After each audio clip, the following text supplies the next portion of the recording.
বজাৰত জুই ঘৰতে থাকক শুই আজিৰ পৰা বজাৰত বৃদ্ধি পাব বহু বস্তুৰ দাম বৃদ্ধিৰ জনতাৰ মূৰত পুনৰ ৰামটাঙোন চৰকাৰৰ হয় জিএছটিৰ পুনৰ সাধাৰণ জনতাৰ মূৰত ৰামটাঙোন সোধাবলৈ লৈছে কেন্দ্ৰৰ মোদী চৰকাৰে আজিৰ পৰা বৃদ্ধি পাব একাধিক ঘৰুৱা সামগ্ৰীৰ দাম কেৱল ঘৰুৱা সামগ্ৰী নহয় হস্পিটেলৰ ৰুমৰ লগতে হোটেলৰ ৰুমৰ ভাড়াও বৃদ্ধি পাব আজিৰ পৰা কিন্তু কিয় বৃদ্ধি পাব এইবোৰ সামগ্ৰীৰ দাম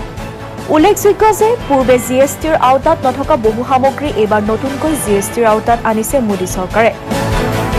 জিএছটিৰ আওতাত আনিয়ে এই সামগ্ৰীবোৰৰ ওপৰত 5ৰ পৰা 18% জিএছটি ধাৰ্য কৰিছে চৰকাৰে ফলত পূৰ্বৰ তুলনাত এই সামগ্ৰীসমূহ গ্ৰাহকে কিনিব লাগিব অধিক দামত কি কি বস্তুত কিমান শতাংশ জিএছটি আৰোপ কৰা হৈছে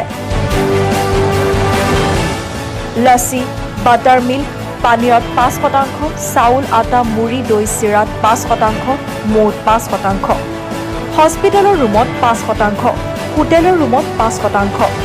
LED বাল্ব আৰু লাইটৰ পূৰ্বৰ 12%ৰ তুলনাত এতিয়া 18%,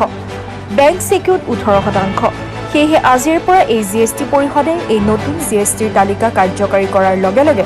বজাৰত বৃদ্ধি পাব এইসমূহ সামগ্ৰীৰ মূল্য news desk report digital news Assam